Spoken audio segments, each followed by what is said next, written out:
غور و فکر سے پڑھا کرو غور و فکر سے پڑھا کرو غور و فکر سے پڑھا کرو حق قرآن کا ادا کرو۔ اعوذ باللہ من الشیطان الرجیم بسم اللہ الرحمن الرحیم الحمد للہ رب العالمین والصلاة والسلام علی سید الانبیاء والمرسلین وعلی اہل بیتہ الطیبین الطاہرین المعصومین واللعنۃ الدائمۃ علی اعدائہم اجمعین من یوم عداوتہم الی قیام یوم الدین۔ اما بعد، قال اللہ تعالی فی القرآن الحکیم وهو اصدق القائلین۔ اعوذ باللہ من الشیطان الرجیم بسم اللہ الرحمن الرحیم۔ الف لام میم احسب الناس ان یترکوا ان یقولوا آمنا وهم لا یفتنون وَلَقَدْ فَتَنَّ الَّذِينَ مِن قَبْلِهِمْ فَلَيَعْلَمَنَّ اللَّهُ الَّذِينَ صَدَقُوا وَلَيَعْلَمَنَّ الْكَاذِبِينَ۔ صدق اللہ العلی العظیم بمحمد و آل محمد صلوات۔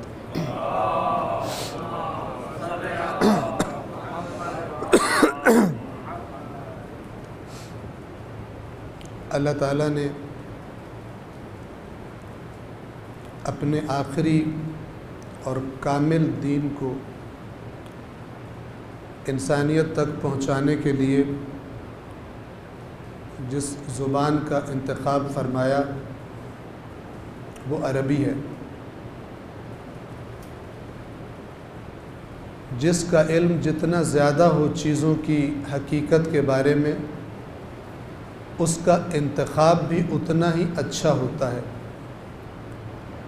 آپ نے اگر کوئی ایسی چیز خریدنی ہو جو قیمتی بھی ہو لیکن آپ کو تجربہ نہ ہو اس کی شناخت کا، تو آپ کسی ایسے دوست کو، قابل اعتماد دوست کو ساتھ لیتے ہیں کہ جس کو اچھی طرح شناخت ہو،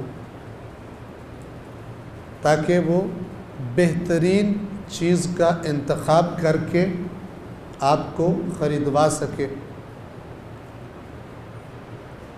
اللہ کے جو کمال علم ہے، یعلم ما فی السماوات و ما فی الارض، جو کچھ آسمانوں میں اور جو کچھ زمین میں ہے سب جانتا ہے، اور کوئی ذرہ یا اس سے بھی چھوٹی چیز اللہ کے علم سے غائب نہیں ہے۔ چیزوں کی حقیقتوں کو جاننے والا ہے، چونکہ چیزوں کو خلق بھی اسی نے کیا ہے، لہذا اس کی شناخت کامل شناخت ہے۔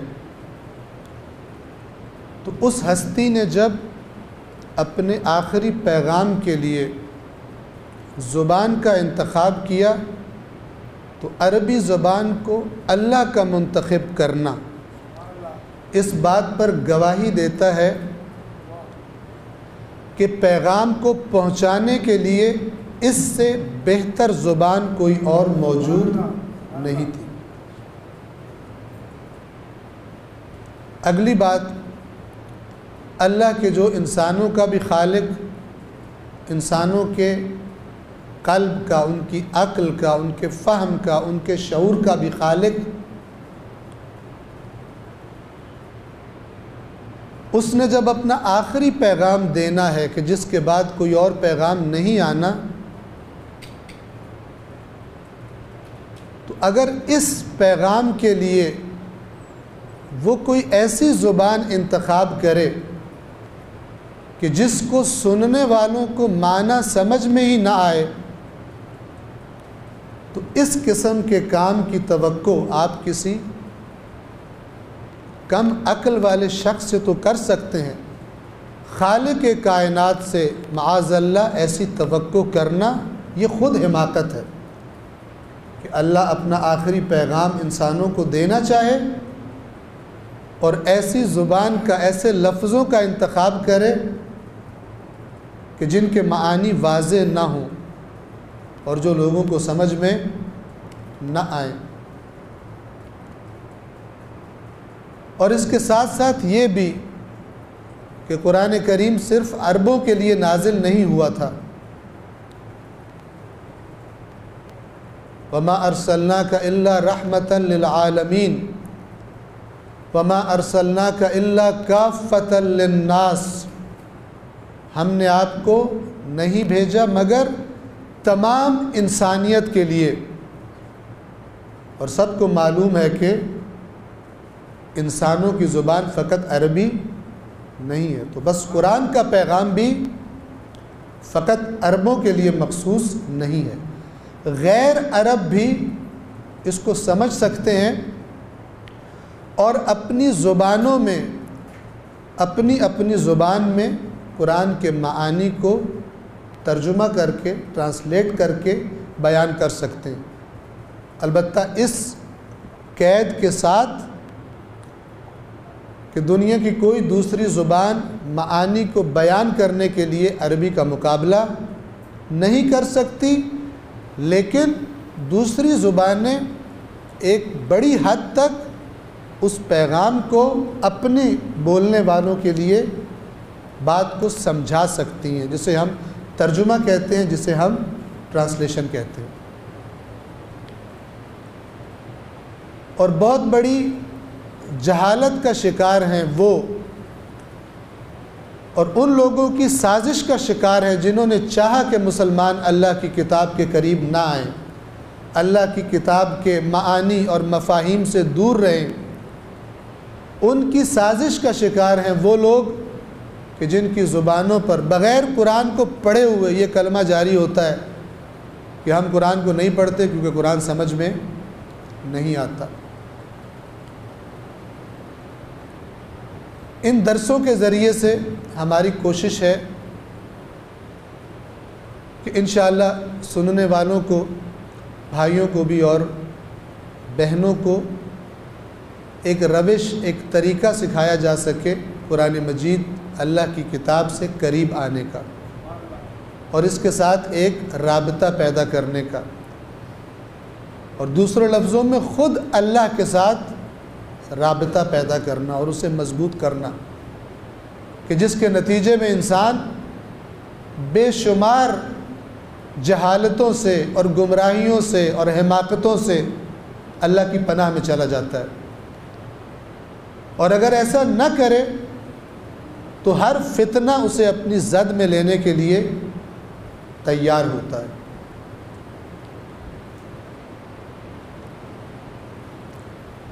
دو لفظ ہیں کہ جن کا استعمال قرآن مجید میں بہت زیادہ ہے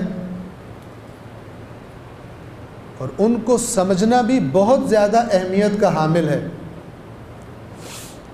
اور بالعموم معاشرے میں عام طور پر جو ان لفظوں سے ہمارے ذہنوں میں جو ان لفظوں کے معنی کی جو تصویر عام طور پر آج کل ہمارے معاشرے میں رائج ہے،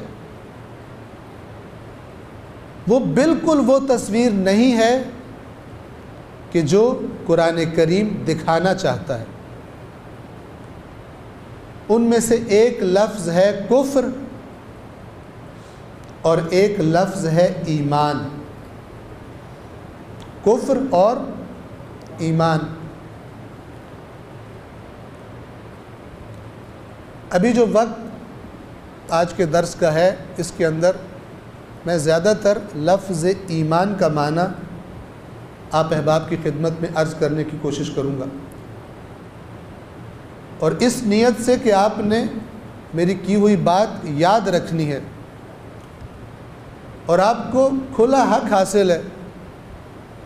آپ میری بات پر اگر اعتماد نہ کرنا چاہیں، اس معنی پر جو آپ کی خدمت میں عرض کروں خود تحقیق کریں، کیونکہ قدر و قیمت رکھتا ہے یہ تحقیق کرنا۔ ایک ایسا لفظ ایمان کہ جو اگر صحیح ہو، ایمان سے اگر وہی تصویر ہمارے ذہنوں میں ہو جو اللہ ہمارے ذہنوں میں پہنچانا چاہتا ہے لفظ ایمان سے، تو پھر اس کا نتیجہ جنت ہے۔ اور اگر ایمان کی تصویر اللہ کے ہاں کچھ اور ہو اور ہم نے سن سنا کے کوئی اور تصویر ذہنوں میں بنا رکھی ہو تو پھر اس کا نتیجہ خطرناک نکل سکتا ہے۔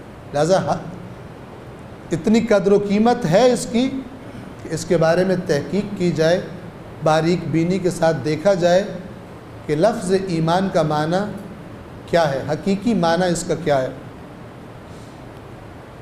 جن کو عربی زبان کے مزاج سے تھوڑی بہت آشنائی ہے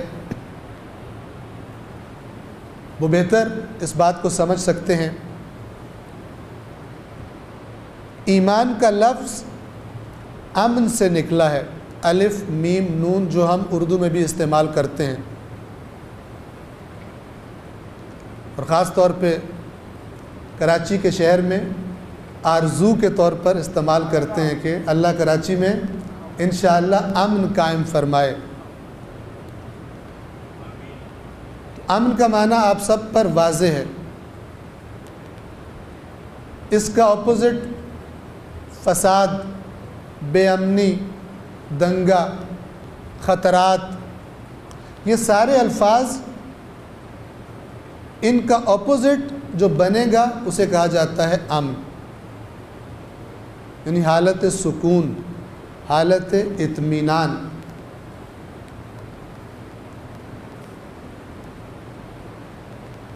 اسی امن سے، یہ امن بھی در حقیقت عربی ہی کا لفظ ہے،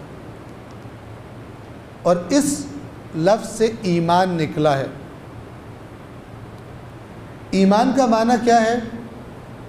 کسی کو امن فراہم کرنا۔ ایمان یعنی انشاءاللہ یاد رہے گا آپ کو، تاکہ اگلی باتیں آپ کو مزید اچھی طرح سے ذہن میں بیٹھ سکیں۔ ایمان کسی کو امن فراہم کرنا،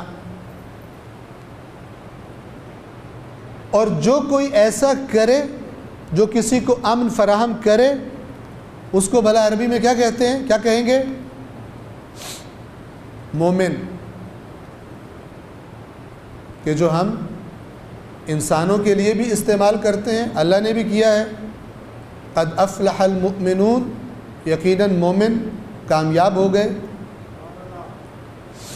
اور اللہ نے خود کو بھی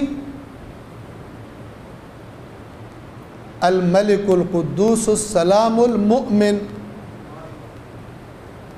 المؤمن المہیمن العزیز الجبار المتکبر، اللہ کے ناموں میں سے بھی ایک نام، اللہ کے صفاتی ناموں میں سے ایک نام مومن ہے۔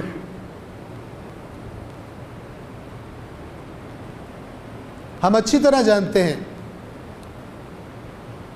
کہ ذات پروردگار کے ساتھ کسی بھی جہت سے کسی بھی ہستی کو، چاہے وہ کوئی نبی ہو، چاہے وہ کوئی ولی ہو، کوئی بھی ہستی ہو، کسی بھی جہت سے، کسی بھی اینگل سے یہ گمان کرنا، یہ سمجھنا کہ وہ اللہ کے برابر ہے کسی بھی صفت میں، چاہے وہ قدرت ہو، چاہے وہ علم ہو، چاہے وہ رحمت ہو، یہ تمام اچھی صفات کہ جو ہمیں دنیا میں دکھائی دیتی ہیں، انسانوں میں دکھائی دیتی ہیں، اولیاء میں دکھائی دیتی ہیں، ائمہ میں دکھائی دیتی ہیں، اہل بیت میں دکھائی دیتی ہیں، سرور کائنات اللہ کے آخری نبی کی ذات میں دکھائی دیتی ہیں، یہ تمام کی تمام اللہ کی عطا ہیں، اور یہ سب مل کر بھی کسی صفت میں اللہ کا مقابلہ تو دور کی بات، اس کے قریب قریب بھی اگر کوئی موازنہ بھی کرے تو یہ موازنہ باطل ہے کسی بھی صفت میں۔ توجہ فرمائیں۔ اب سوال یہ پیدا ہوتا ہے کہ جب برابری نہیں ہو سکتی تو پھر ہمیں یہ، جیسا یہ لفظ ہے مومن، اسی طرح کے اور چند لفظ، بہت سارے لفظ ایسے ہیں کہ جو اللہ نے اپنے بارے میں بھی استعمال کیے اور اسی قرآن میں انسانوں کے بارے میں بھی استعمال کیے۔ مثال کے طور پر اللہ نے خود کو بھی رحیم کہا، غفور الرحیم، اور اللہ نے اپنے رسول کو بھی فرمایا بالمؤمنین رؤوف الرحیم. اس کا کیا مطلب ہے؟ اگر رحیم کا معنی ایک معنی ہے تو پھر کیا رحمت رسول اللہ رحمت پروردگار کے برابر ہو جائے گی؟ ہو سکتا ہے کوئی شاعر داد لینے کے لیے ایسی بات کر دے کہ جس کی تعویل ممکن ہو، کیونکہ عام طور پر شعراء کی کوئی لمٹس نہیں ہوتی، مگر یہ کہ ایسا شاعر ہو کہ جس کے سینے میں اللہ کی کتاب ہو اور اسے اللہ کی مقرر کردہ حدوں کا پتہ ہو کہ جب کسی مخلوق کی تعریف کرنی ہے تو اس کی تعریف کرتے کرتے شان پروردگار میں جسارت نہیں کرنی، شان پروردگار میں گستاخی نہیں کرنی، اور نہ اپنا دین خراب کرنا ہے اور نہ سننے والوں کا. اس کی ایک مثال آپ کو دیتا ہوں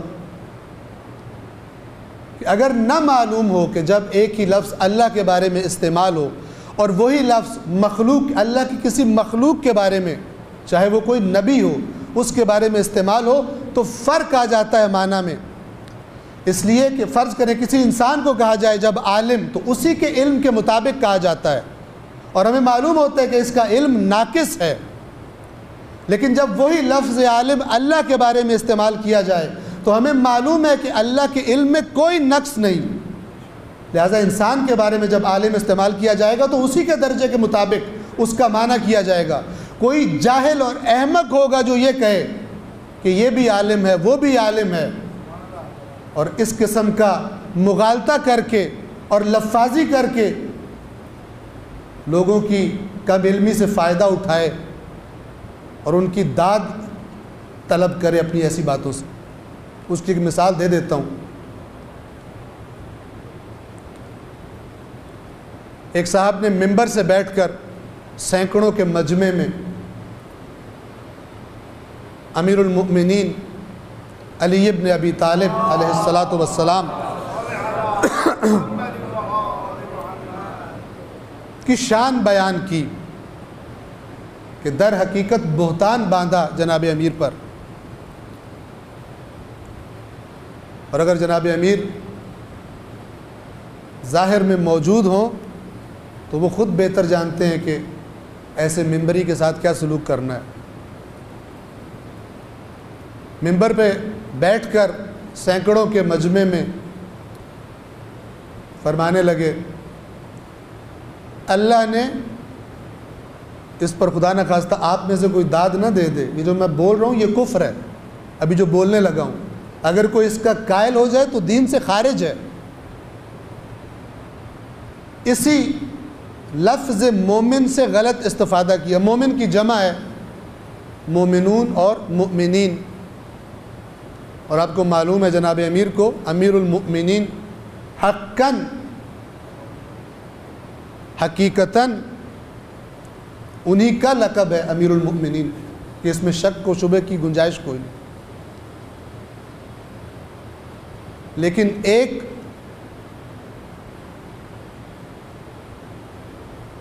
غلط خطیب لوگوں کی کم علمی کا، قرآن مجید سے دوری کا، دین کے بارے میں عدم سنجیدگی، توحید کے بارے میں عدم سنجیدگی کا فائدہ کیسے اٹھاتا ہے وہ آپ کو سمجھانے لگا ہوں کہ اس ایک مثال سے آپ اور کتنی ہی مثالیں سوچ سکتے ہیں جو شاید آپ نے سنی ہو. اور یاد رکھیے کہ ہر بات پر، ہر لفاظی پر بغیر سوچے سمجھے داد دینا بعض دفعہ انسان کی بدبختی کا سبب بن جاتا ہے. یہ شخص کہنے لگا، یہ خطیب کہنے لگا کہ اللہ کا نام ہے مومن. آپ نے کچھ بھی نہیں بولنا، آپ نے نہیں بولنا کچھ، پریکٹس کریں.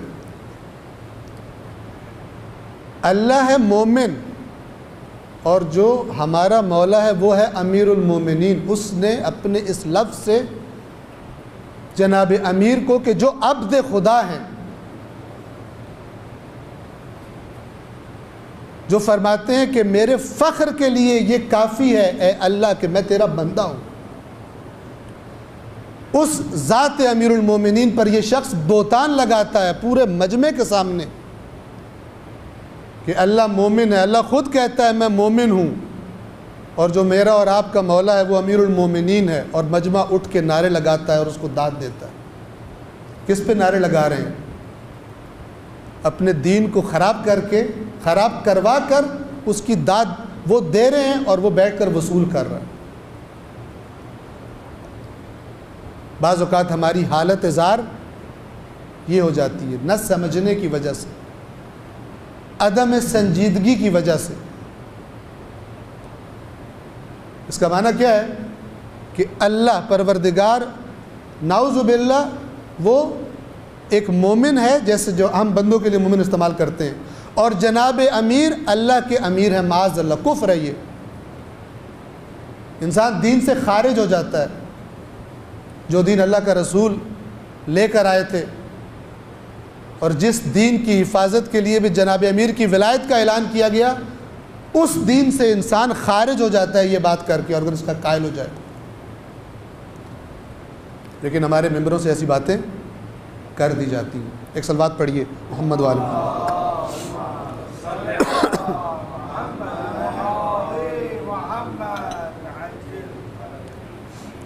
اب ذرا سمجھیں گے، میں نے عرض کیا کہ ایمان کا معنی کیا ہے؟ امن فراہم کرنا کسی کو۔ اللہ نے فرمایا میں مومن ہوں، کیا مطلب ہے اس کا؟ یعنی در حقیقت جس سے اللہ امن فراہم کرے وہ امن میں آ سکتا ہے، اور اگر اللہ کسی کو امن فراہم نہ کرنا چاہے تو ساری کائنات اکٹھی ہو جائے اسے امن دینے کے لیے، کوئی اس کو امن فراہم نہیں کر سکتا۔ یہ معنی ہے، اور خاص طور پر یہ معنی جلوہ گر ہوگا، واضح اور روشن ہوگا قیامت کے دن۔ آپ کو معلوم ہے سورہ فاتحہ کے اندر فرمایا مالک یوم الدین، جزا کے دن کا مالک۔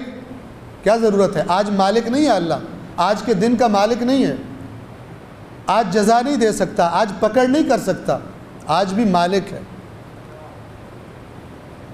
لیکن ادھر اشارہ کیا کہ آج جو تمہیں دھوکہ ہو گیا ہے، 4 پیسے تمہارے ہاتھ میں ہے، تم اسے مالک سمجھتے ہو، تمہارا یہ مادی بدن ہم نے تمہارے کنٹرول میں دے دیا، تم اپنے آپ کو مالک سمجھنا شروع ہو گئے، تمہیں مغالطہ لگ گیا کہ اصلی مالک تم ہو، اور اپنی مرضی سے استعمال کرنے لگ گئے جیسا تم چاہتے تھے۔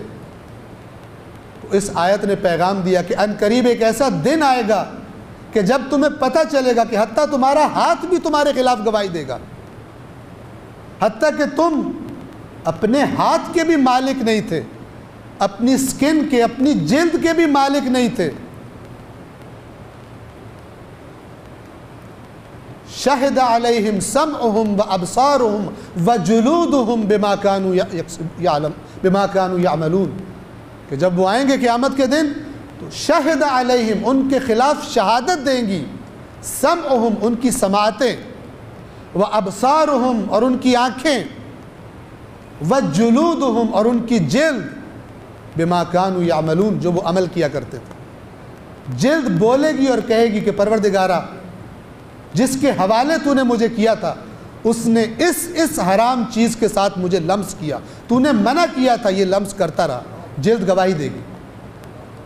تب انسان کو پتہ چلے گا کہ میں دوسری چیزوں کا تو دور کی بات، اپنے اس بدن کا بھی میں حقیقی مالک نہیں تھا۔ حقیقی مالک وہ تھا جس کے حکم پر یہ میرے خلاف گواہی دے رہی ہے۔ لیکن یہ وہ شخص بات جانے گا جو اللہ کی کتاب کے ساتھ رابطہ رکھتا ہو۔ اسی طرح مومن، امن دینے والا، قیامت کے دن جسے اللہ امن نہ دے اسے کائنات کی کوئی طاقت امن نہیں دے سکے گی۔ یہ معنی ہے مومن کا۔ اب آ جائیے، انسان کو مومن کیوں کہا جاتا ہے؟ عربی زبان میں اگر میں خطرے میں ہوں، مجھے کسی چیز کا خطرہ ہو، اور آپ میں سے کسی سے میں آ کر پناہ مانگوں کہ جناب میرے پیچھے ڈاکو لگے ہوئے ہیں یا میرے پیچھے فلان لگا ہوا ہے، مجھے خطرہ ہے، مجھے اپنے گھر میں پناہ دے دیجئے، آپ پناہ دے دیں، عربی زبان میں آپ کو بھی مومن کہا جائے گا۔ لیکن یہ زمین اور وہ آسمان، جب لفظ مومن خالق کائنات کے بارے میں استعمال ہو، اگر کوئی گمان بھی کرے کہ اس مومن اور اس مومن میں کوئی موازنہ ہے، اس کی توحید مشکوک ہے، اور جس کی توحید مشکوک ہو اس کا دین مشکوک ہے۔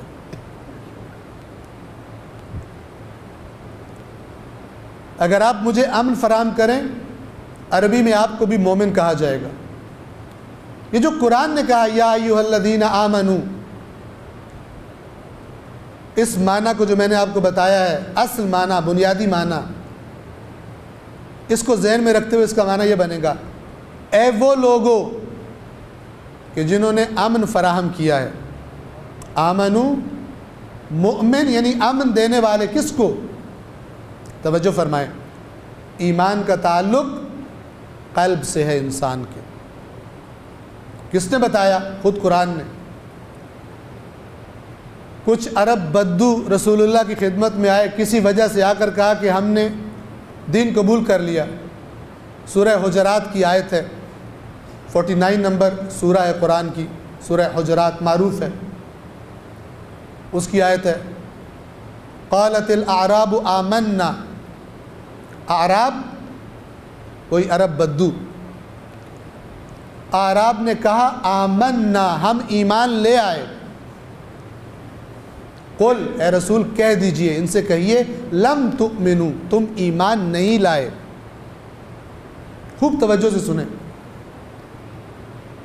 ولیکن قولوا اسلمنا، یہ نہ کہو ایمان لے آئے ہو، کہو اسلمنا۔ اسلمنا یعنی اسلام، یعنی ہم ظاہری طور پر ہم نے سر تسلیم خم کر لیا ہے۔ اور قرآن کہنا چاہتا ہے ہر وہ شخص کہ جو ظاہر کرے کہ اللہ کے آگے جھک گیا ہے، حتماً ضروری نہیں کہ وہ باطناً بھی اللہ کے آگے جھکا ہو۔ اسی کو منافق کہتے ہیں، اور یہ لوگ منافقت کر رہے تھے، کسی لالچ کی وجہ سے، کسی خوف کی وجہ سے اظہار کر رہے تھے کہ ہم مومن ہیں۔ قرآن نے کہا نہیں، پھر گویا قرآن نے اشارہ کیا ایمان کیا چیز ہے، ایمان کا تعلق کس جگہ سے ہوتا ہے۔ فرمایا وَلَمَّا يَدْخُلِ الْإِيمَانُ فِي قُلُوبِكُمْ، مت کہو ایمان لائے ہو، کیوں؟ اس لیے کہ ابھی تک ایمان تمہارے قلوب کے اندر، تمہارے دلوں کے اندر داخل نہیں ہوا، اور جب تک یہ چیز دل کے اندر نہ اتر جائے کوئی شخص مومن نہیں ہو سکتا۔ تو پھر مومن کا معنی کیا بنے گا؟ امن فراہم کرنے والا۔ کس کو امن فراہم کرنے والا؟ توجہ فرمائیں گے، سمجھیں گے، اگر نہ سمجھ پائیں تو سوال کر سکتے ہیں۔ جب میں کوئی خبر سنوں، آپ کوئی خبر سنیں، میرے ذہن کے اندر، میری عقل کے اندر، میرے قلب کے اندر کوئی بات پہنچی، میں نے سنی، قلب کے اندر کی چیزوں کو کس چیز سے خطرہ ہوتا ہے؟ کیا چیز ان کو حالت امن سے خارج کرتی ہے کہ اگر ہم اس خطرے کو ہٹا دیں تو وہ چیز امن میں آ جائے گی، ہم اسے امن فراہم کر دیں گے اپنی قلب کی دنیا میں، اپنے قلب کے اندر۔ باہر کسی کو خطروں سے امن دے دیں، اسے کہا جاتا ہے مومن، ایسا کرنے والے کو۔ اور جو اپنے دل کے اندر کسی چیز کو امن فراہم کر دے، اسے کہا جاتا ہے مومن۔ کس چیز سے امن فراہم کیا جاتا ہے؟ قلب کے اندر موجود چیزوں کو۔ قلب کے اندر کیا خطرات ہوتے ہیں؟ ایک خطرہ، اس کا نام ہے شک۔ جو چیز، جو فکر، جو نظریہ، جو عقیدہ، عقیدہ ہمارے لیے زیادہ آشنا لفظ ہے، مانوس لفظ ہے، وہ چیز جسے ہم اپنا عقیدہ کہتے ہیں۔ عقیدہ بھی عقد سے نکلا ہے، گرہ سے۔ یعنی گویا ہمارے دل کے اندر، ہمارے ذہن کے اندر، ہماری عقل فکر کے اندر گویا گرہ لگ گئی ہے مضبوط کہ یہ بات ایسی ہی ہے. اسے کہتے ہیں عقیدہ. کوئی بھی خبر جو باہر سے مجھ تک پہنچی، اگر میرے اندر کی دنیا میں، میرے قلب کی دنیا میں وہ شکوک و شبہات سے محفوظ ہے، اس پر شک وارد نہیں ہوتا، اسے شک کا خطرہ نہیں ہوتا، اسے کسی شبہ کا خطرہ نہیں ہوتا، تو وہ حالت امن میں ہے. اس حالت امن کو کہا جاتا ہے ایمان.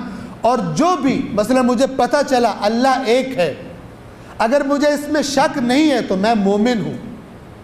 اور اگر اللہ کے ایک ہونے میں مجھے شک ہے تو میں صاحب ایمان نہیں ہوں. اس لیے کہ توحید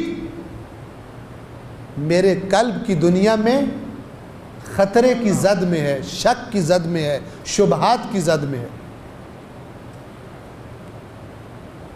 اسی طرح کوئی غیر خدا کسی جہت سے اللہ کی برابری نہیں کر سکتا. اگر یہ عقیدہ میرے دل میں ہے اور اس میں مجھے کوئی شک نہیں تو میں مومن ہوں. اور اگر میں یہ بھی سمجھتا ہوں کہ فلان کوئی اور ہستی اس معاملے میں اللہ کے برابر ہے تو میں سب کچھ ہو سکتا ہوں. جسے قرآن مومن کہتا ہے وہ مومن نہیں. بس مومن امن فراہم کرنے والا، چاہے کوئی جہان خارج میں اس دنیا میں کسی کو امن فراہم کرے کسی خطرے سے، اسے مومن کہا جائے گا. اور چاہے کسی سنی ہوئی خبر، کسی سنی ہوئی بات کو اپنے قلب میں شکوک و شبہات سے امن فراہم کر دے، شکوک و شبہات کو دور کر دے، محکم کر دے، حالت امن میں لے آئے، اسے کہا جائے گا مومن. اور جو قرآن کہتا ہے قد افلح المؤمنون، اس سے مراد یہ ہے کہ وہ لوگ جنہوں نے ہماری باتوں پر اعتماد کر لیا، جو اللہ نے بات کر دی، جو رسول نے بات کر دی، اب ان کو شک نہیں پڑتا، یہ لوگ کامیاب ہو گئے.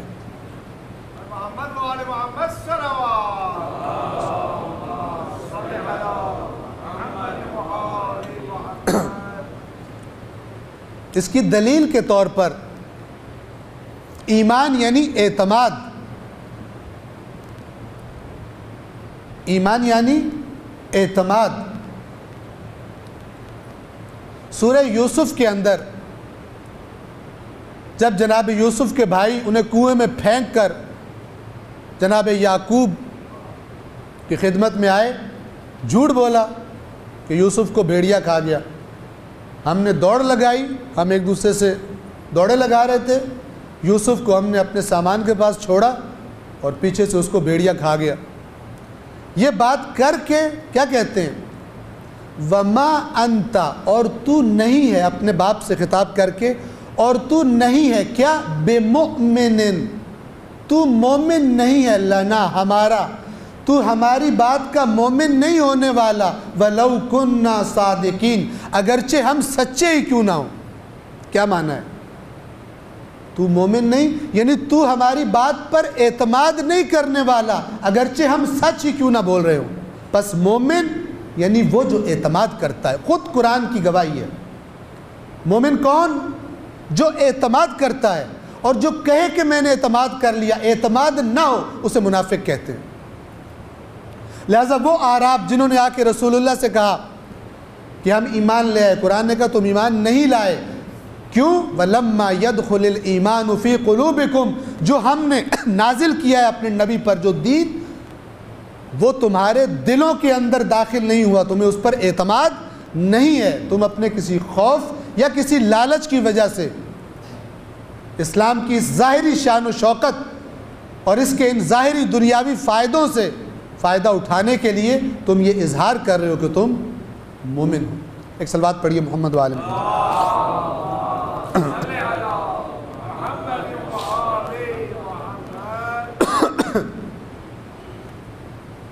اب سنیے، جس خبر پر انسان کو اعتماد ہو، آج ہم تو بڑے آرام سے اگر کوئی شخص البتہ تمام فرقوں میں ایسا ہی ہے، مسلمانوں کے، کوئی ہماری مشکل نہیں ہے، تمام فرقوں میں ایسا ہی ہے۔ قرآن نے مومن کی صفات بتائی ہیں، اور رسول اللہ اور اہل بیت اطہار علیہم الصلاۃ والسلام نے مومنین کی صفات بتائی ہیں، اور کلام اہل بیت اطہار میں مومن اور شیعہ ایک ہی معنی میں ہے، لیکن ہم جو اسے استعمال کرتے ہیں فرق ہے۔ توجہ فرمائیے گا، اگر میں غلطی پر ہوں میری اصلاح کر سکتے ہیں آپ۔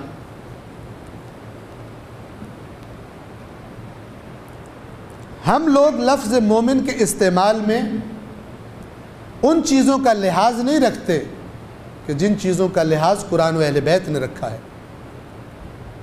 میں پہلے بھی عرض کر چکا، قرآن کی آیت ہے افمن کان مؤمنا کمن کان فاسقا لا یستوون، بھلا مومن اور فاسق برابر ہو سکتے ہیں؟ برابر نہیں ہو سکتے۔ لیکن آج ہمارا معاشرہ جو میں نے عرض کیا کوئی بھی فرقہ ہو مسلمانوں کا، اس فرقے کے لوگ جو ان کے فرقے کے گھر میں پیدا ہوا ہو، جتنا مرضی بڑا فاسق ہو، جھوٹا ہو، مکار ہو، دغا باز ہو، بدکار ہو، اسے کہتے ہیں مومن۔ ہم بھی ایسا ہی کرتے ہیں، جانتے ہیں یہ دغا باز ہے، جانتے ہیں بدکار ہے، مثال کے طور پہ جانتے ہیں شراب خور ہے۔ آج کل کی آپ کو پتہ ہے جو زیادہ پڑھی لکھی سوسائٹی ہوتی ہے اس میں شراب پینا فیشن ہے، اور بعض پڑھے لکھے، مولا کائنات کا فرمان ہے کہ بہت سارے پڑھے لکھے ایسے ہوں گے جن کو دین سے بے خبری تباہ کر دے گی۔ تو بعض لوگ ایسے ہیں کہ جو اتنا اندھا دھن غرب سے اور ویسٹ سے متاثر ہوتے ہیں کہ ان کی اور بہت سی غلط باتوں کے ساتھ ساتھ حتیٰ شراب خوری کو بھی اپنا جائز حق سمجھتے ہیں۔ اور ہم میں سے بہت سے افراد جانتے بھی ہیں، مثال کے طور پہ فلان شخص شراب خور ہے، لیکن پھر بھی کہتے ہیں کہ بھائی یہ ہمارے مومن بھائی ہیں۔ یہ بہتان ہے۔ قرآن کی اس ڈیفینیشن پر جو قرآن نے ایمان اور مومن کی ہے، جو اہل بیت اطہار نے ایمان کی صفت بیان کی ہے اور مومن کی صفت بیان کی ہے، اس کے خلاف جس کی روٹین ہو اللہ کی حدوں کو پامال کرنا، اسے مومن کہنا بہتان ہے، قرآن پر بھی اور اہل بیت اطہار پر بھی، اور ان کی باتوں کے ساتھ تضاد ہے، ان کی باتوں کا مقابلہ کرنے کے مترادف ہے۔ ایک ایسا شخص جسے وہ فاسق کہتے ہوں اس کو ہم مومن کا خطاب دیں۔ سبب کیا ہے؟ سبب اللہ کی کتاب سے دین کو نہ سمجھنا، سبب فرامین اہل بیت اطہار کا کما حقہ بیان نہ کیا جانا، اور عوام میں ان کو سننے کی اور سیکھنے کی تڑپ اور خواہش کا نہ ہونا، یہ سبب ہے۔ ہمیں خواہش ہوتی ہے وہ بات سننے کی کہ جس میں ہم شارٹ کٹ لگا کے جنت میں چلے جائیں،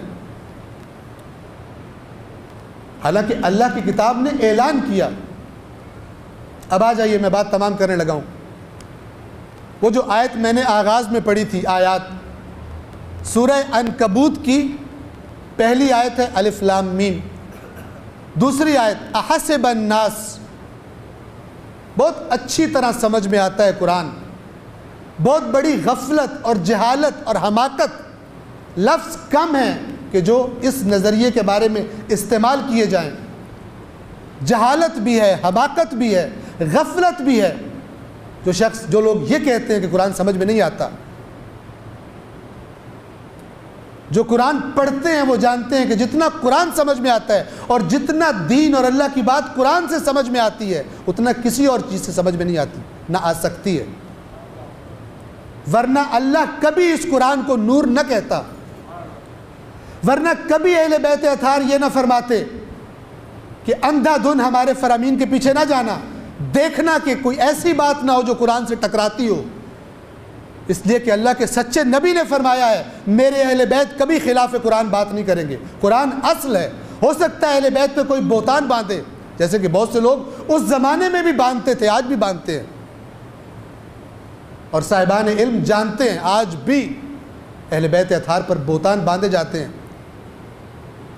اور لوگوں کی کم علمی ایک طرف سے اور لوگوں کی اہل بیت سے محبت دوسری طرف سے، اس سے استفادہ کرتے ہوئے لوگ اہل بیت پہ بہتان باندھتے ہیں۔ کیسے پتہ چلے؟ انہوں نے فارمولہ بتایا۔ الکافی کتاب کے مقدمے میں واضح الفاظ میں شیخ کلینی، ثقۃ الاسلام شیخ کلینی جب یہ سمجھانا چاہتے ہیں کہ اسلام کو سیکھنے کا طریقہ کیا ہے، تو وہ بڑے واضح الفاظ میں کہتے ہیں جو سنا سنایا دین، سنی سنائی سے دین میں آتا ہے، وہ سنی سنائی سے چلا بھی جاتا ہے، اسے خبر بھی نہیں ہوتی، اس لیے کہ اس کی مضبوط اور محکم بنیاد کوئی نہیں۔ تو وہاں پر روایات کچھ نقل کی ہیں انہوں نے اہل بیت اطہار کی، ان میں سے ایک روایت وہی ہے جو میں نے عرض کی کہ جب ہماری بات تمہارے سامنے نقل کی جائے، اہل بیت فرماتے ہیں، تو اسے اللہ کی کتاب کے ساتھ اگر مخالفت رکھتی ہو تو اسے قبول نہ کرنا، اس لیے کہ ہم خلاف قرآن کبھی بات نہیں کرتے۔ اور وہیں پر ایک اور روایت نقل کی فرمان معصوم کہ میں اس کو بارہا بیان کرتا ہوں کہ اللہ کرے ہم سب کو یاد ہو جائے، حفظ ہو جائے، ہمارے بچے کو پتہ ہو کہ اہل بیت اطہار نے یہ فرمایا ہے، من لم یعرف، جس نے نہ پہچانا، یعرف معرفت سے ہے، من لم یعرف، جس نے معرفت حاصل نہ کی، جس نے نہ پہچانا امرنا، ہمارے امر کو، ہماری باتوں کو، من القرآن، اللہ کی کتاب قرآن سے، جس نے ایسا نہ کیا، لم یتنکب الفتن، وہ فتنوں سے بچ نہیں پائے گا۔ کون سے فتنے؟ فکری فتنے، عقیدتی فتنے، کہ جن کا طوفان ہے آج نہیں ہے، اس زمانے میں بھی تھا، آج بھی ہے۔ اس زمانے میں ایسا کرنے والوں پر صادقین شریفین علیہم السلام یعنی امام محمد باقر اور امام جعفر صادق علیہم السلام نے نام لے لے کر ان لوگوں پہ لعنتیں کی ہیں جنہوں نے بہتان باندھے ہیں اہل بیت اطہار پر، اور شیعوں کو گمراہ کیا، شیعوں کو قرآن سے دور کیا، حقیقی فرامین اہل بیت سے دور کیا، کہ جن کے بارے میں خود بتایا اہل بیت نے، سکھایا کہ ہمارے فرامین کو قرآن کے سائے میں سیکھو، خلاف قرآن باتیں ہم نہیں کرتے۔ یہی معنی ہے حدیث ثقلین کا کہ جو اللہ کے نبی نے اپنی پاک و اطہر اور سچی زبان سے فرمایا تھا کہ قیامت تک میرے اہل بیت اللہ کی کتاب سے جدا نہیں ہوں۔ اس سب کا پیغام ایک ہی ہے، لیکن کس کو پتہ چلے گا؟ جو لفٹ کروائے اللہ کی کتاب کو۔ البتہ یہ لفظ برا لفظ ہے، اللہ مجھے معاف کرے، جو قرآن مجید کے نزدیک جائے صرف اندھا بغیر سمجھے ثواب لینے کی نیت سے نہیں، بلکہ وہ نیت کر کے جو اہل بیت نے تعلیم دی ہے، پروردگارہ تو نے جو پیغام نازل کیا میرے لیے اور اپنے نبی کے ذریعے مجھ تک پہنچایا، میں اس کتاب کی خدمت میں حاضر ہوں پروردگار، جو ہدایت تو نے اس میں نازل کی ہے میرے قلب کے اندر، میرے قلب کو اس ہدایت سے منور اور روشن فرما۔ اس نیت سے پڑھے قرآن کو تو پھر یہ گمان باطل ختم ہو جائے گا اس کے ذہن سے کہ قرآن سمجھ میں نہیں آتا۔ ایک صلوات پڑھیے محمد و آل محمد۔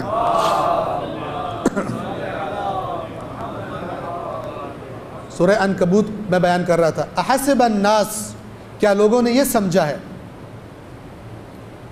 ان یترکوا، کہ انہیں ترک کر دیا جائے گا، چھوڑ دیا جائے گا، ان یقولوا، کہ وہ یہ کہہ دیں، قول یہ کہہ دیں، آمنا، کہ ہم تو مومن ہیں، ہم ایمان لے آئے۔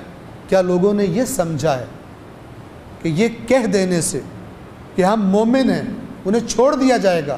وَهُمْ لَا يُفْتَنُونَ، اور ان کی آزمائش نہیں کی جائے گی تاکہ ان کے دعوے کو آزمایا جائے۔ کیا لوگوں نے یہ سمجھا ہے؟ یعنی قرآن کہنا چاہتا ہے غلط سمجھا ہے۔ پھر اگلی آیت میں فرمایا، جا کے دیکھیے گا، سورہ عنکبوت آغاز ہے، جا کے دیکھیے گا۔ پہلی آیت میں نے عرض کی الف لام میم، دوسری آیت حسب الناس ان یترکوا ان یقولوا آمنا وهم لا یفتنون، کہ لوگوں کو یہ کہنے سے چھوڑ دیا جائے گا کہ ہم ایمان لے آئے اور ان کو آزمائش میں، فتنہ یعنی آزمائش، یفتنون فتنے میں ڈالا جانا یعنی آزمائش میں ڈالا جانا، ایسا نہیں کیا جائے گا۔ پھر قرآن نے فرمایا وَلَقَدْ تاکید کے لیے ہوتا ہے، اور اس کی تاکید عربی زبان میں اتنی ہوتی ہے جتنی گویا کوئی قسم کھا رہا ہے، جیسے ہے نا وَلَقَدْ يَسَّرْنَا الْقُرْآنَ لِلذِّكْرِ، اس کی تاکید اتنی، ہم نے قرآن کو نصیحت لینے کے لیے آسان کر دیا ہے، اور تاکید لقد میں اتنی ہے گویا قسم کھا رہا ہے اللہ کہہ رہا ہے آسان کر دیا، ہم کہتے ہیں مشکل ہے، معاذ اللہ کے ساتھ اختلاف ہے ہمیں۔ وَلَقَدْ سورہ عنکبوت کی تیسری آیت، وَلَقَدْ فَتَنَّ الَّذِينَ مِن قَبْلِهِمْ، وَلَقَدْ یعنی یقیناً فَتَنَّا ہم نے آزمایا ہے، الَّذِينَ مِن قَبْلِهِمْ ان کو کہ جو ان لوگوں سے پہلے تھے، یعنی ان جو آج اے رسول تیری امت ہے، کیا انہوں نے یہ سمجھا ہے کہ کہہ دینے سے کہ ہم مومن ہیں ان کو چھوڑ دیں گے، ہم ان کی آزمائش نہیں کریں گے؟ تو یہ جان لیں، تاکیداً جان لیں کہ ہم نے آزمایا ہے ان سے پہلوں کو بھی۔ وَلَقَدْ فَتَنَّ الَّذِينَ مِن قَبْلِهِمْ پس فَلَيَعْلَمَنَّ اللَّهُ الَّذِينَ صَدَقُوا، تو اللہ، اب یہ جو یعلمن ہے یہ علم سے ہے، لیکن یہ جو نون ہے اور اس پر تشدید ہے، اس کا معنی اردو میں اگر کیا جائے تو حتمن حتمن حتمن، اسے کہتے ہیں نون تاکید ثقیلہ، جس میں بہت تاکید ہو۔ فَلَيَعْلَمَنَّ اللَّهُ الَّذِينَ صَدَقُوا، تو حتمن حتمن حتمن اللہ جان کے رہے گا کہ کون دعوی ایمان میں سچے ہیں، یعنی آزمائے گا۔ وَلَيَعْلَمَنَّ الْكَاذِبِينَ، اور حتمن حتمن حتمن اللہ جھوٹوں کو جان کے رہے گا۔ اسی طرح سورہ آل عمران میں فرمایا ام حسبتم، یہ وہی لفظ ہے حسبہ، وہ واحد ہے، یہ جمع ہے۔ ام حسبتم، کیا تم نے یہ سمجھا ہے؟ حسب کو تم کا معنی یہ ہوتا ہے کہ کیا تم نے یہ تمہارے حساب کتاب کے یہ نتیجہ نکلا ہے، تم نے یہ نتیجہ نکالا ہے۔ ام حسبتم ان تدخلوا الجنہ، کہ تم جنت میں داخل ہو جاؤ گے، ولما حالانکہ ابھی تک، ولما یعلم اللہ الذین جاہدوا منکم، حالانکہ ابھی تک اللہ نے جانا ہی نہیں کہ تم میں سے کون اللہ کے راستے میں سعی و کوشش کرتا ہے، جہاد کرتا ہے، اللہ نے دیکھا ہی نہیں، اور تم سمجھ رہے ہو یہ کیے بغیر جنت میں چلے جاؤ گے۔ وَيَعْلَمَ الصَّابِرِينَ، اور اللہ نے ابھی جب تم اس کے راستے میں نکلے اور پھر مصیبتیں آئیں تو اللہ نے ابھی جانا ہی نہیں کہ ان مصیبتوں کو صبر و استقامت کے ساتھ کون برداشت کرتا ہے۔ جب شہید کربلا کی شان میں ہم جو آیت پڑھتے ہیں، کیا پڑھتے ہیں اس میں؟ بشر الصابرین وَلَنَبْلُوَنَّكُمْ بِشَيْءٍ مِّنَ الْخَوْفِ وَالْجُوعِ وَنَقْصٍ مِّنَ الْأَمْوَالِ وَالثَّمَرَاتِ وَالْأَنفُسِ، ہم حتماً تمہیں آزمائیں گے۔ یہ کنہیں کہہ رہا ہے قرآن؟ انہی کو کہہ رہا ہے جن کو اللہ کے رسول کی امت کہا گیا، انہی سے خطاب ہے قرآن کا۔ ہم حتماً تمہیں آزمائیں گے، تو جب ہم آزمائش کریں تو اے رسول خوشخبری سنا دیجئے، کن کو؟ فَبَشِّرِ الصَّابِرِينَ، جو ان مصیبتوں سے گھبرا کر رزق کے حلال چھوڑ کر حرام کھانا نہ شروع کر دیں، انہیں خوشخبری سنا دیجئے۔ ان کو نہیں کہ جو حلال راستہ چھوڑ کر حرام پر گھوڑے دوڑانے شروع ہو جائیں، انہیں خوشخبری نہ سنائیے۔ بشر الصابرین۔ بس اس آیت میں بھی سورہ آل عمران کی جو میں عرض کر رہا ہوں، کیا فرمایا؟ ابھی تک اللہ نے صبر کرنے والوں کو جانا ہی نہیں. یعنی وہ دیکھے گا تمہارے عمل کو, کون تم میں سے اللہ کے راستے میں کوشش کرتے ہیں اور کون پھر اس راستے میں آنے والی مشکلات پر صبر کرتے ہیں. درس کربلا کیا ہے؟ صبر, حدود خدا کی حفاظت.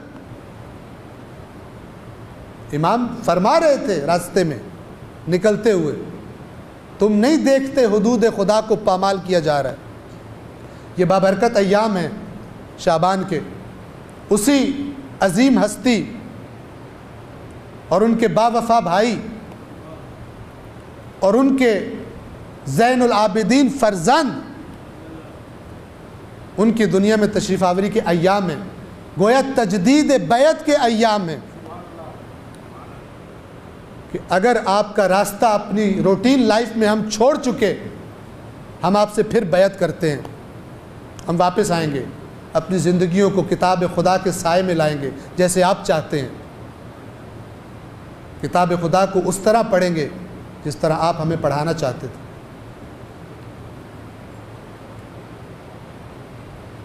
میرے اس انداز سے, کیونکہ یہ انداز تبشیری نہیں ہے, بشارت والا نہیں ہے, نذیر والا انداز ہے, ڈرانے والا. ڈرانا یعنی خبردار کرنا. تو میں اس کا اختتام کرتا ہوں. یاد رکھیے گا, قرآن مجید نے بہت زیادہ دھمکی دی ہے, البتہ جو اللہ نے فرمایا ہے وہی حق ہے, اور اللہ کبھی اپنے وعدے کے خلاف نہیں کرتا. بار بار قرآن نے کہا ہے کبھی گمان بھی نہ کرنا کہ جو اللہ نے کہہ دیا اس کے خلاف کرے گا. میں جانتا ہوں جو اپنے آپ کو شیعہ کہتے ہیں, ان میں سے بعض کو جانتا ہوں کہہ رہے تھے یہ اللہ نے اس لیے کیا تاکہ لوگ ٹھیک رہیں, ورنہ اللہ نے کرنا کچھ نہیں. ماشاءاللہ بعض ایسا بھی دین رکھنے والے موجود ہیں, ایسے ڈرایا ہے, کرنا کوئی نہیں ہے. جیسے ان پر جبرائیل پھر سے اترے تھے کہ ہم آپ کو وضاحت کر رہے ہیں کہ قرآن صرف خالی خولی دھمکیاں ہیں. لیکن یہ دھمکیاں کیوں؟ یہ دھمکیاں بھی رحمت ہیں کہ شاید جو کم ڈرانے سے نہ ڈرے وہ زیادہ ڈرانے سے ڈر جائے اور لوٹ آئے اللہ کی بارگاہ میں اور اس دنیا کا دھوکہ نہ کھائے. لیکن کوئی گناہگار جتنا بھی بڑا گناہگار ہو, آیا اس کے لیے اللہ نے کوئی سخت شرائط رکھی واپس آنے کی؟ اصلاً نہیں. کیا فرمایا؟ قل یا عبادی الذین اسرفوا علی انفسہم, اے رسول میرے بندوں سے, میرے ان بندوں سے جنہوں نے اپنے اوپر زیادتی کیا ہے, اسراف کیا ہے, اپنے آپ کو تباہ کر لیا ہے, میری نافرمانیاں کر کے حدیں کراس کر گئے ہیں, ان سے اے رسول کہہ دیجئے لا تقنطوا من رحمت اللہ, کہ اللہ کی رحمت سے مایوس نہ ہونا. جتنے بڑے گناہگار ہو یہ نہ سمجھنا کہ اب میں کیا توبہ کروں گا. یہ حق اللہ نے دنیا کے بڑے سے بڑے گناہگار کو بھی نہیں دیا, حتیٰ کہ اتنے گناہ ہو کہ آسمان و زمین کے درمیان کی جگہ بھر جائے کسی کے گناہوں سے, اس کو بھی قرآن حق نہیں دیتا اللہ کی رحمت سے مایوس ہونے کا. پھر کیا فرمایا؟ ان سے کہو کہ مایوس نہ ہو اللہ کی رحمت سے. کیوں؟ ان اللہ یغفر الذنوب جمیعا, اللہ تمہارے سارے کے جاننے والا ہے. مت سمجھو کہ میرا گناہ اتنا بڑا ہے, جو فرما رہا ہے کہ تمہارے سارے معاف کرے گا وہ جانتا ہے تم کتنے بڑے گناہ کر سکتے ہو. انہ هو الغفور الرحیم, کہ یقیناً وہ مغفرت کرنے والا اور رحمت والا ہے. شرط کیا؟ ایک شرط, وَأَنِيبُوا, اس سے اگلی آیت ہے وَأَنِيبُوا إِلَىٰ رَبِّكُمْ, بس تم لوٹ آؤ, بس تم لوٹ آؤ تو میرا دروازہ کھولا پاؤ گے.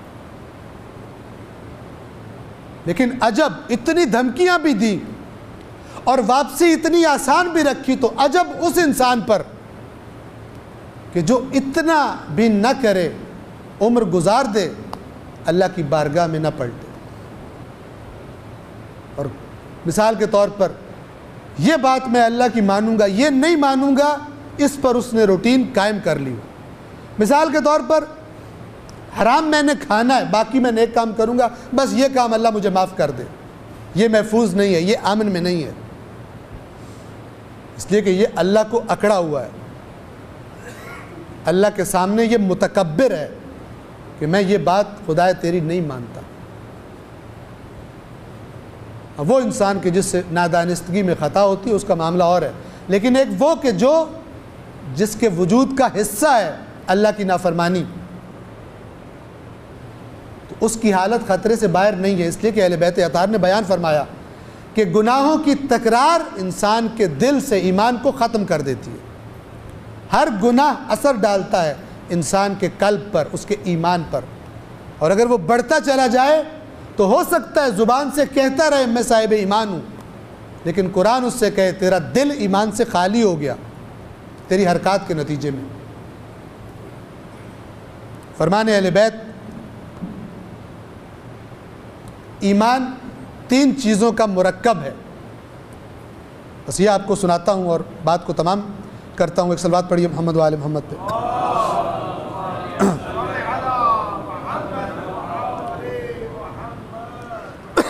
امام جعفر صادق علیہ السلام ایمان کے بارے میں سوال کیا گیا، کتاب کافی کتاب الکفر والایمان کے اندر ایک باب ہے ان الاسلام قبل الایمان، یعنی اسلام چھوٹا درجہ ہے ایمان سے، کیونکہ اسلام اسے بھی کہا جا سکتا ہے کہ جو فقط ظاہری کر رہا ہو۔ اس باب کے اندر یہ روایت ہے، پوچھا گیا امام سے کہ ایمان کس چیز کا نام ہے؟ تو امام نے جواب دیا اس شخص کو، الایمان هو الاقرار باللسان، پہلی چیز ایمان کا ایک حصہ، پہلا حصہ کیا ہے؟ زبان سے اقرار کرنا۔ مثال کے طور پر میں اللہ کو وحدہ لا شریک مانتا ہوں، کسی کو اس کے برابر نہیں سمجھتا، وَلَمْ يَكُنْ لَهُ كُفُوًا أَحَدٌ، یعنی کوئی اس کا برابر نہیں ہے، کوئی اس کی برابری نہیں کر سکتا، اس کا اقرار کرنا زبان سے، امام نے فرمایا یہ ایمان ہے۔ دوسرا حصہ ایمان کا، وَعَقْدٌ فِي الْقَلْبِ، عقد یعنی گرہ، جس سے عقیدہ نکلا ہے، وَعَقْدٌ فِي الْقَلْبِ، اور جس بات کا وہ زبان سے اقرار کر رہا ہو اس کے دل میں بھی وہ گرہ لگی ہو اسی بات پر کہ جو نہ کھل سکتی ہو، مضبوط ہو، یعنی اس کے دل کے اندر باور ہو، اعتماد ہو، شکوک و شبہات نہ ہو اس کو۔ تیسرا، وَعَمَلٌ بِالْأَرْكَانِ، اور اس کے بدن کے جو ارکان ہیں، اس کے ہاتھ، اس کے پیر، اس کی آنکھیں، اس کی زبان، اس کے کان، یہ سارے ان کا عمل گواہی دے رہا اس بات کی جس پر وہ ایمان رکھتا ہے۔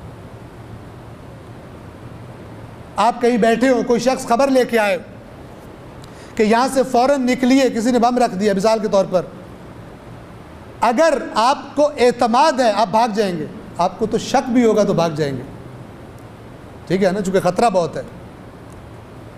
لیکن کتنی ایسی خبریں ہیں جو اللہ کے رسول نے دی، جو قرآن نے دی، لیکن ہم ان سے دور نہیں بھاگتے۔ کیوں؟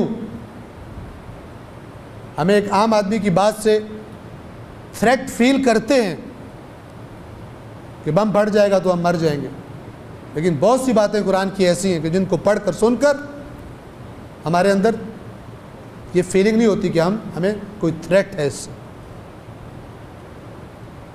بس 3 حصے ہیں امام کے فرمان کے مطابق، زبان سے اقرار، دل میں عقد اس پر گرا، اور ارکان کے ذریعے، اپنے بدن کے حصوں کے ذریعے عمل کرنا ان باتوں پر جن پر آپ کو ایمان ہے، یعنی جن پر آپ کو اعتماد ہے۔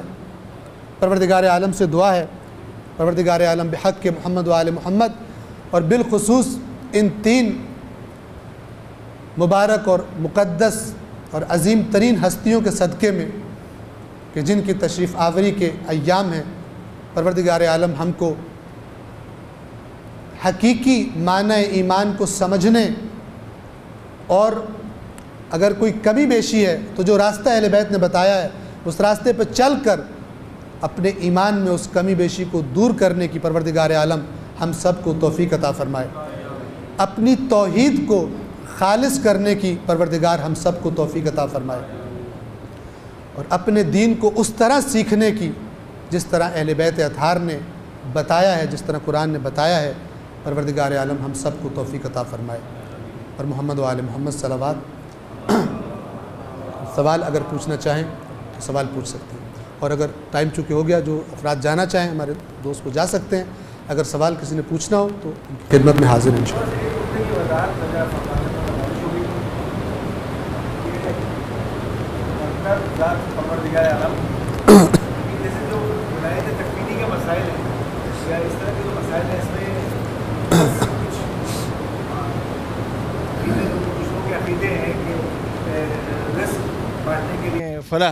رزق بانٹنے کے لیے فلاح ہستی ہے، اور جنت و دوزخ کی تقسیم جیسے خود رسول خدا صلی اللہ علیہ وسلم کی خود بھی حدیث ہے کہ تقسیم جنت اور دوزخ جو ہے وہ مولا کائنات قسیم ہے جنہ و نار، تو پھر وہ پھر مسائل کو کیسے دیکھیں گے ہم؟ صلوات پڑھیں محمد و آل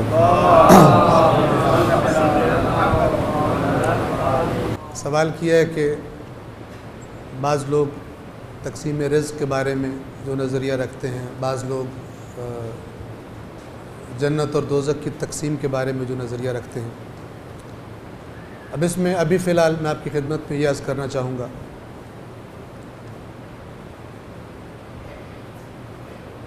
کہ ان کو بیان کرنے کے لیے، ان باتوں کو تفصیلاً بیان کرنے کے لیے یہ وقت کافی نہیں ہے، اور اس کے اچھے نتیجے کی جگہ برے نتائج زیادہ نکل سکتے ہیں۔ ابھی صرف جو ان درسوں کا ہدف اور مقصد ہے وہ یہ ہے کہ آپ اللہ کی کتاب سے قریب آئیں، اس کو جانیں، اس کو پڑھیں اور سمجھیں۔ جب آپ کے ذہنوں کے اندر قرآن سے ایک مانوسیت موجود ہو تو پھر اس کے بعد ہم اس قسم کے سوال و جواب کہ جن کا زیادہ نتیجہ ابھی اس موقع پر اختلاف اور اصل مقصد سے دوری ہے، ابھی میں آپ کی خدمت میں عرض کروں گا کہ ان کو باقاعدہ چھیڑنا، اس بحث کو تفصیل کے ساتھ چھیڑنا ابھی اس کو مناسب نہیں سمجھتے۔ البتہ اس بات میں شک ہی کوئی نہیں کہ جناب امیر ہوں یا رسول اللہ ہوں، نہ قدرت میں اللہ سے زیادہ ہیں، نہ اگر اللہ کوئی فیصلہ کر لے، اگر اللہ کوئی فیصلہ کر لے، ایک دفعہ وہ ہے کہ اللہ خود فرماتا ہے کہ جن سے راضی ہوگا، جن کو اجازت دے گا وہ شفاعت کریں گے، لیکن اگر کوئی یہ سمجھے کہ بغیر اللہ کی اجازت کے کوئی کچھ کر لے گا تو وہ مشکل میں ہے۔ اذن پروردگار کے علاوہ مگر اگر کوئی یہ سمجھے کہ اللہ نے فیصلہ کر دیا لے جاؤ جہنم میں، اللہ نے فیصلہ کر دیا، اس کے بعد اگر کوئی یہ سمجھے کہ کوئی ہستی آ کے چھڑوا لے گی تو اس کا دین خطرے میں ہے۔ اس لیے کہ اہل بیت اطہار کے 20 فرامین اور قرآن مجید کی 20 آیات، لا مبدل لکلمات اللہ، کوئی ہستی نہیں، کوئی طاقت نہیں جو اللہ کے کسی فیصلے کو بدل سکے۔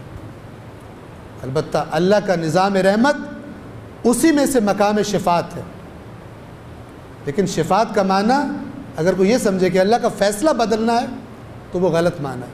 انشاءاللہ انہی درسوں کے دوران شفاعت کے بارے میں، شفاعت کیا ہے، قرآن مجید کی آیات اور فرامین اہل بیت کی روشنی میں انشاءاللہ اس کو بھی ہم بیان کریں گے۔ لیکن آپ سے درخواست ہے کہ جو ان درسوں کا مقصد ہے وہ یہ کہ آپ خود سے قرآن کریم کو پڑھیے، اور ساری کی ساری بنیاد سنی سنائی بات پر، اگرچہ میری ہی کیوں نہ ہو، میری تو حیثیت کوئی نہیں، میری بات پر بھی بنیاد بے شک نہ رکھیں۔ آپ اللہ کی بارگاہ میں حاضر ہوں اور کہیں کہ تو نے اس کتاب کو نور کہا، تو نے فرمایا یہ آسان ہے، پروردگارہ اس کی ہدایت، اس کے اندر جو ہدایت ہے وہ مجھے عنایت فرما، وہ مجھے عطا فرمائے، تیرے معصوم نمائندوں نے بھی یہی رستہ دکھایا ہے، پروردگار میں اس راستے پہ چلنا چاہتا ہوں، اس پہ چلنے کی مجھے توفیق عطا فرما۔ بسم اللہ۔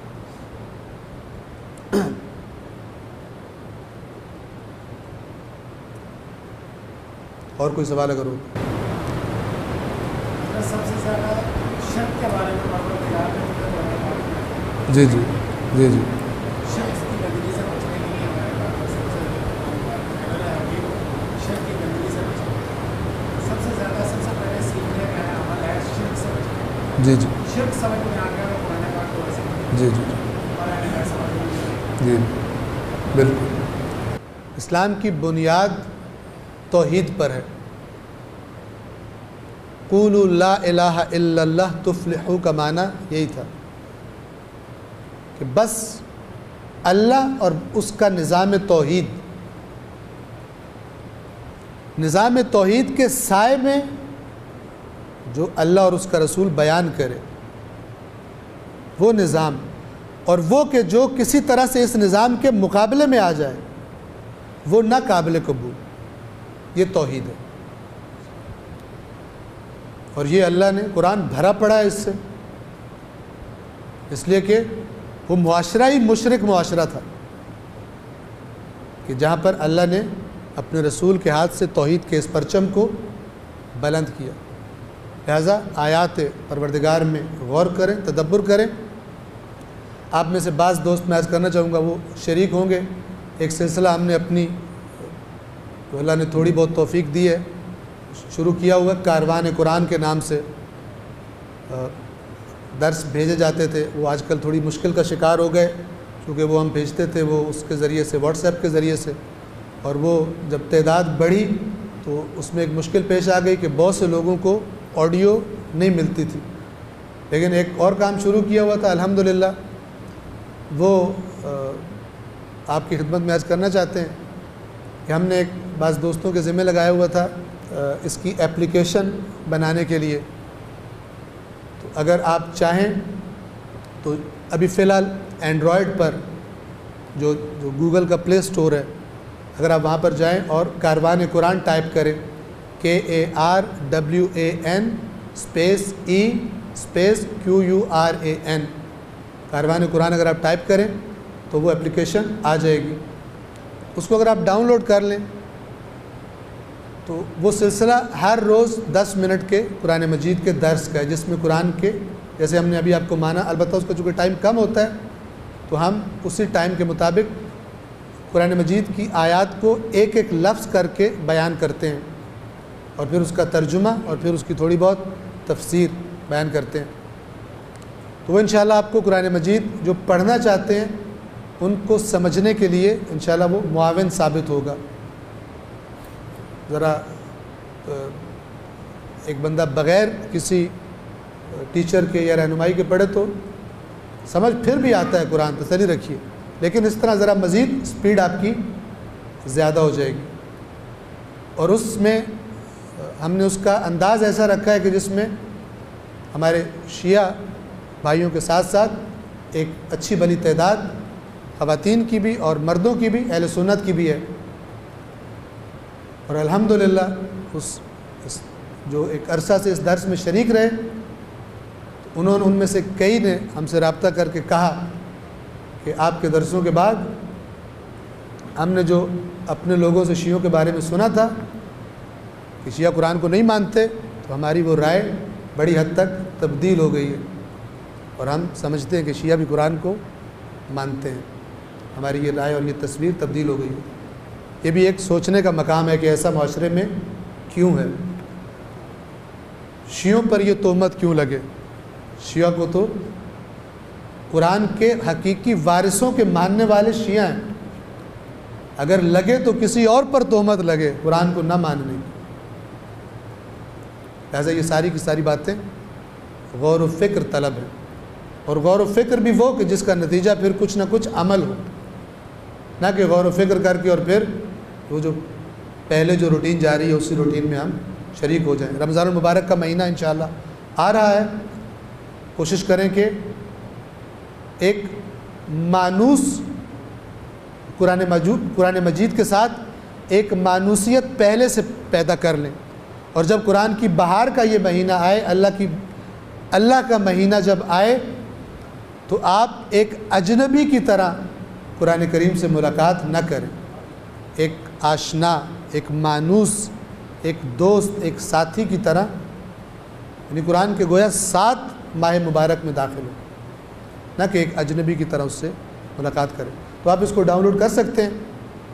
ابھی یہ سلسلہ جو پرانے درس ہیں اس میں پرانے ڈال دیے گئے، اور جو ہر روز آتا ہے انشاءاللہ وہ چند دنوں تک دوبارہ شروع ہو جائے گا۔